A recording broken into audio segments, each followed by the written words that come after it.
Selamat malam, bakal calon presiden baik itu Prabowo Subianto, Ganjar Pranowo dan juga Anies Baswedan kian gencar menjalin komunikasi lintas kelompok, kalangan termasuk juga organisasi. Ada salah satu organisasi keagamaan dan juga kemasyarakatan yang memang saat ini sedang dibidik, sedang didekati oleh semua bakal calon presiden. Nahdlatul Ulama, organisasi yang diklaim memiliki lumbung suara terbesar di Indonesia. Bahkan ada salah satu survei yang menyebutkan 50% lebih penduduk muslim di Indonesia adalah bagian dari NU dan sangat menentukan dalam Pilpres 2024 mendatang. Sangat memikat, Maria, ya? Betul sekali, karena kalau kita lihat besarnya ceruk dari suara NU ini menjadi alasan setiap koalisi kemudian menyandingkan baik itu tokoh maupun juga kader NU bagi cawapres masing-masing koalisi. Betulkah setiap koalisi ini berebut suara umat? Kita coba akan lihat siapakah yang paling memikat di meja catatan demokrasi bersama dengan sejumlah narasumber kami. Tapi kita juga ucapkan terima kasih sudah hadir. Ada mahasiswa dari Universitas Indonesia dan juga UIN Syarif Hidayatullah Jakarta. Tepuk tangan yang meriah, mahasiswa. Ada yang alma maternya warna kuning, warna biru, yang warna merah juga ada ya. Baik. Nanti kita coba libatkan mahasiswa, jika ada durasi kalian bisa langsung bertanya kepada narasumber kalau ada durasi. Tapi karena melihat narasumber kita luar biasa, ini para tokoh, kiai, ulama semua hadir malam hari ini, Maria. Lengkap, kita perkenalkan satu persatu. Kalau begitu ada Bang Guntur Romli, Ketum Ganjarian Spartan. Selamat malam, monggo Bang. Mikrofonnya boleh. Selamat malam, Assalamualaikum. Waalaikumsalam warahmatullahi wabarakatuh. Dan juga ada pengamat politik, Bang Ujang Komarudin. Selamat malam Bang, Assalamualaikum. Selamat malam, Assalamualaikum, Mbak Aya, Bang Romeda. Yang di sebelahnya bajunya udah cukup jelas ya. Nah ini dia, Kang Maman Imanul Haq, pendukung Anies Muhaimin dari PKB. Iya, Assalamualaikum warahmatullahi wabarakatuh.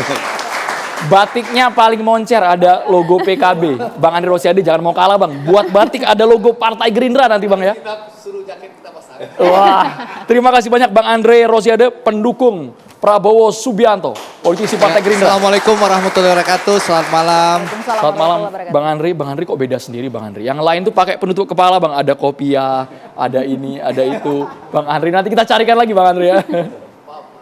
Baik, kami juga menghadirkan ada Ketua Majelis Ulama Indonesia. Assalamualaikum Pak Kiai Haji Muhammad Holil Nafis. Waalaikumsalam warahmatullahi wabarakatuh.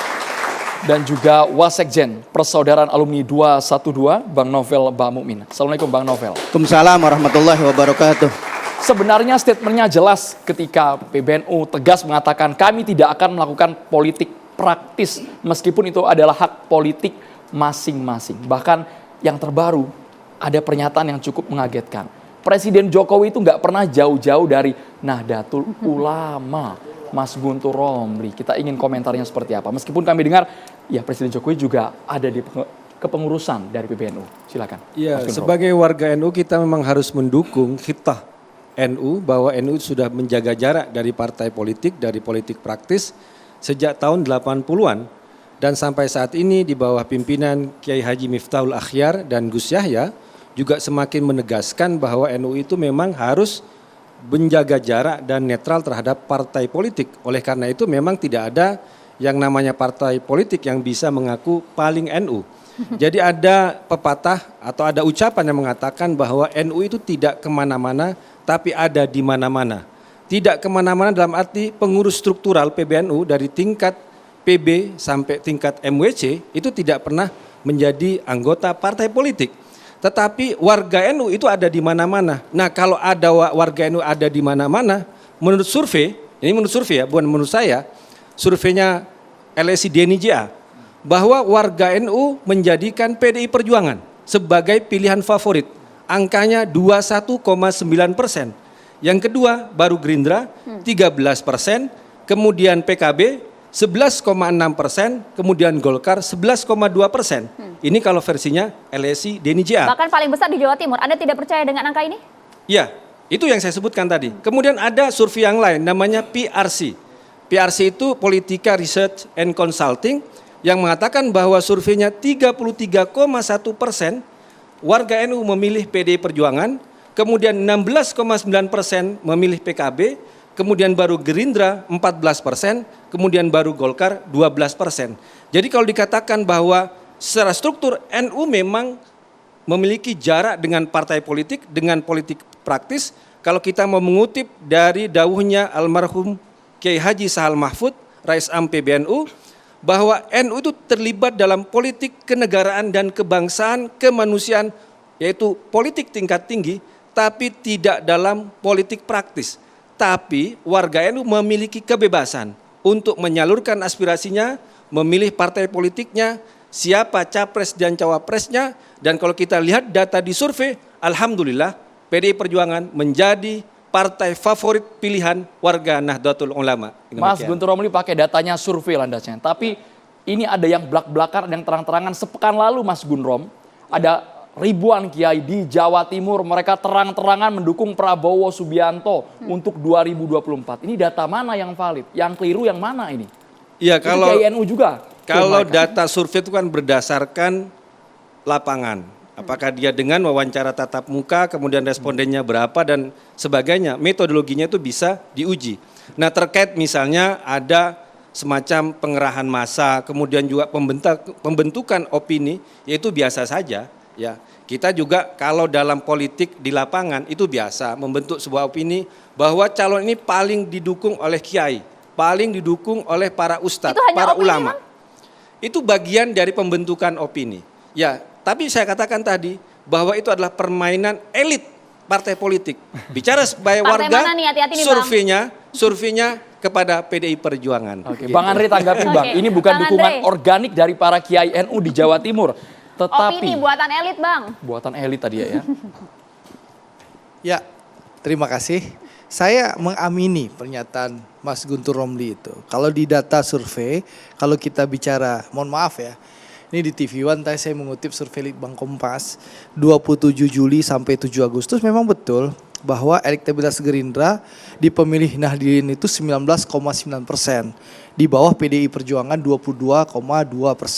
Memang betul yang dinyampaikan Mas Guntur Romli bahwa saya tidak ada masalah beda pilihan partai, beda pilihan capres. Tapi kalau benar ya kita benarkan. Tapi kalau salah kita sampaikan salah. Saat ini Mas Guntur Romli alhamdulillah bicara benar. Nah, tentu yang opini tadi benar juga? Apa? Yang termasuk itu pembentukan yang opini survei, buatan yang survei itu saya benarkan. Memang faktanya berbagai lembaga survei, bahkan Litbang Kompas salah satu lembaga yang kita percaya itu memang menyatakan PDI Perjuangan adalah partai paling banyak, 22, sedangkan Gerindra nomor 2 19%.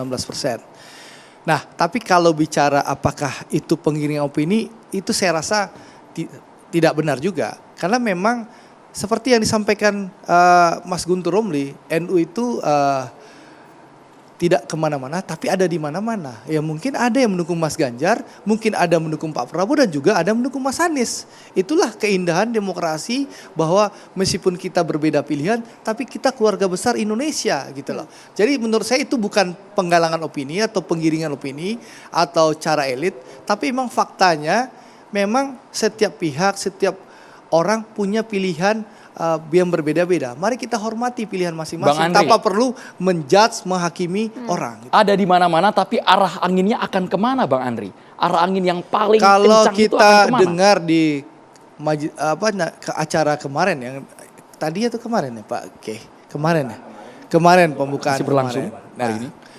Kita dengar pernyataan Rois Am maupun Ketua Umum PBNU kan jelas bahwa NU selalu bersama Presiden Jokowi.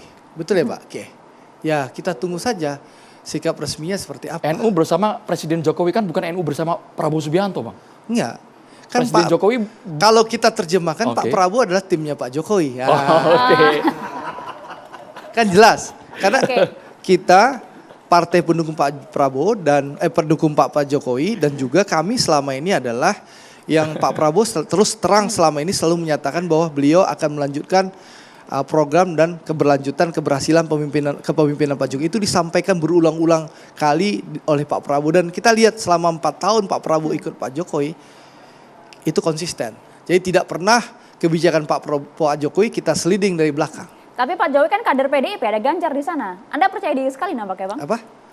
Pak Jokowi kan kader PDIP, ada Ganjar di sana. Iya. Itu gak masalah Pak Jokowi kader PDI. Tapi yang jelas Pak Jokowi sebagai presiden kan sudah menyampaikan. Dan beliau menyampaikan juga ke relawannya. Sabar, tunggu dulu, jangan buru-buru gitu loh. Kalau memang beliau mendukung Mas Ganjar, tentu beliau udah declare dong, dukung Mas Waduh. Ganjar secara terbuka. Mas Guntur Romli Bang Gundrom, tanggapannya. silakan Bang. Sepertinya magnetnya lebih nempel ke Prabowo daripada Sudah. Jokowi, Mas Guntur Romli. Diragukan, Deklarasi Bang, kader capres PDIP, Bang. yang dihadiri Pak Jokowi itu hanya deklarasi Mas Ganjar, tidak yang lain. Itu buktinya. Tapi yang agak menarik, Ah. Pak Jokowi diundang. Tapi mohon maaf ya, kalau kita, Kang Maman kan biasanya pakar nih. Kan kita lihat semua, rakyat juga teman-teman mahasiswa lihat, ya pakar gestur kan. Bagaimana kita semua menonton waktu itu Pak Jokowi terlihat nggak happy. Ya, nggak happy itu satu. Nggak, itu yang terlihat, kan Ya. foto-fotonya beredar waktu Yang itu. Bang Andre lihat Bang, tenang, Nah, tenang. Yang Bang Andre lalu lihat. yang kedua yang menarik, Pak Jokowi berulang-ulang kali di depan relawan ya, bahkan baru kemarin loh acara ketemu relawan, betul nggak Mas Guntur Romli? Kan Mas Guntur Romli ini pendukung Pak Jokowi garis keras dulu di 2019. Nah, beliau menyampaikan apa? Sabar dulu, nggak usah terburu-buru, masih kita tunggu dulu gitu loh. Jadi belum jelas sikap Pak Jokowi sampai sekarang gitu loh. Termasuk kesannya sinyal hari ini yang ketika Prabowo Subianto ditanyakan isu liar yang beredar. Tidak perlu kami sebutkan isu Ya. liarnya apa. Gerakannya seperti ini. Ya. Ya, Bang. Itu kan isu liar, belum terbukti. Ya, Kabarnya Pak kalau Jokowi menurut juga saya ikut itu itu juga. sederhana, Ikut Andrew. menanggapi. Pak Prabowo itu berulang-ulang diserang biasa. Karena kenapa? Itu sederhana. Pak Prabowo alhamdulillah surveinya tinggi, nomor 1.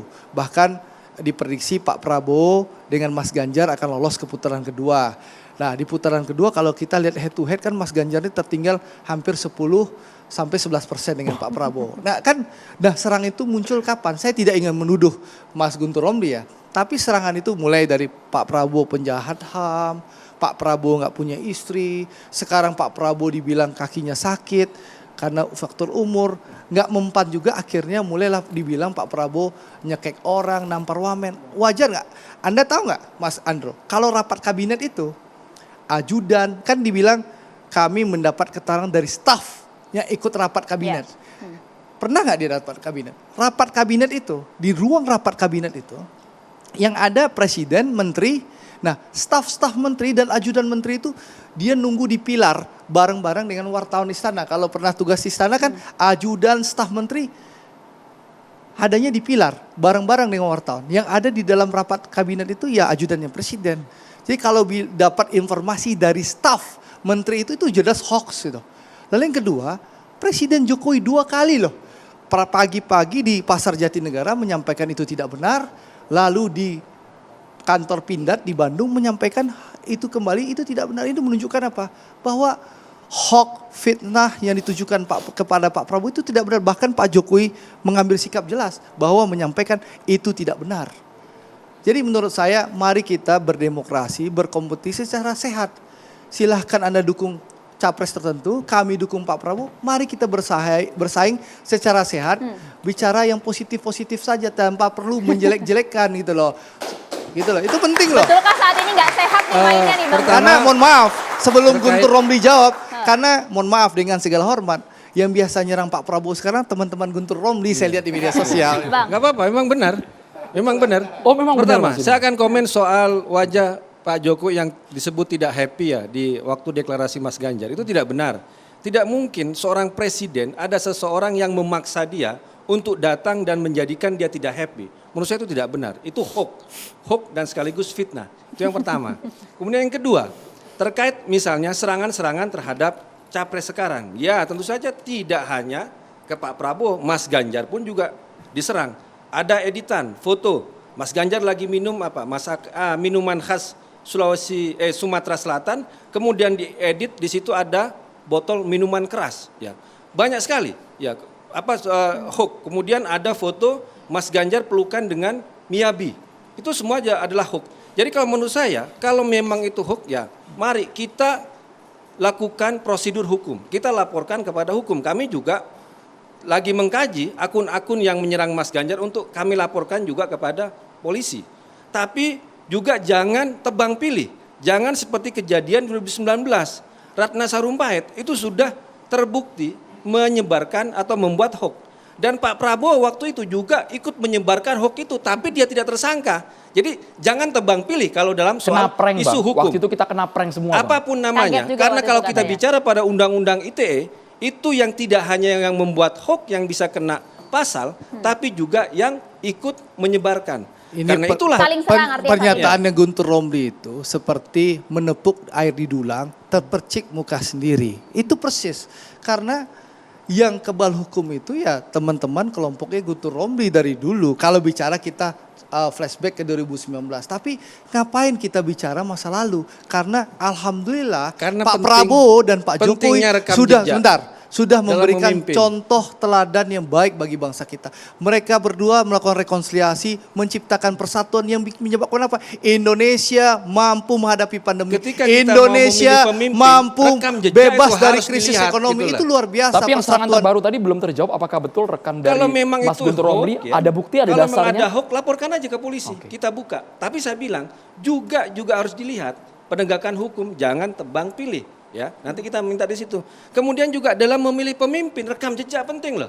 Sekarang aja milih pacar, anak juga bilang, oh itu orangnya ghosting, itu orangnya player, karena punya rekam jejak. Ini mau milih pemimpin, kalau dianggap bahwa Pak Prabowo memiliki dosa hak asasi manusia, ya memang iya kok.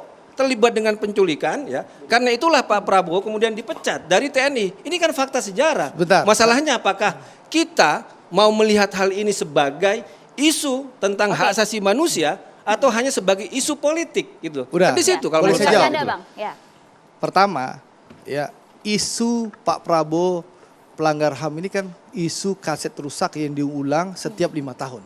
Setiap menjelang pemilu mendekati, Guntur Romli dan kawan-kawan selalu mengopinikan itu. Sebentar, Iya, itu satu. terus aja, Yang kedua, yang itu menarik ya. Yang kedua, kan PDI Perjuangan ini sudah berkuasa, Bu Mega jadi presiden. Pak Jokowi 2 periode jadi presiden.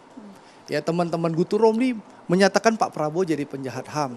Kenapa nggak disidang Pak Prabowo itu? Udah 3 periode loh. PDI partainya Mas Guntur Romli berkuasa di Indonesia. Kalau memang Pak Prabowo penjahat HAM disidang. Faktanya Pak Prabowo itu bukan penjahat HAM. Di situ. Sebentar. Makanya Pak Masalah. Prabowo berkesempatan bisa maju kontestasi calon presiden. Bahkan sekarang jadi Menteri Pertahanan. Bahkan Pak Prabowo diterima dengan tangan terbuka, dengan karpet merah di negara yang menjadi penegak HAM di dunia, namanya Amerika Serikat. Menunjukkan apa? Pak Prabowo bersih dari tuduhan, fitnah dan hoax yang disampaikan Guntur Romli dan kawan-kawan. Kalau kembali kepada survei, kepada opini publik, masalah di negeri kita adalah memang masalah penegakan hukum. Ya, ada kasus-kasus masa lalu yang memang tidak pernah dibawa kepada persoalan hukum karena faktor-faktor politik. Ini harus kita akui.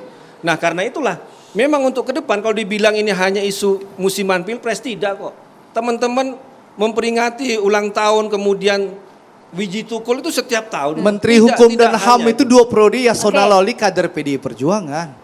Proses aja hukum Bapak-bapak, kalau semua benar. narasi di catatan demokrasi malam hari ini kami berharap ada bukti, ada landasannya. Sesaat lagi kita harus jeda terlebih dahulu hanya di catatan Kita tahan demokrasi dulu, pemirsa. Bang. Tetap bersama kami.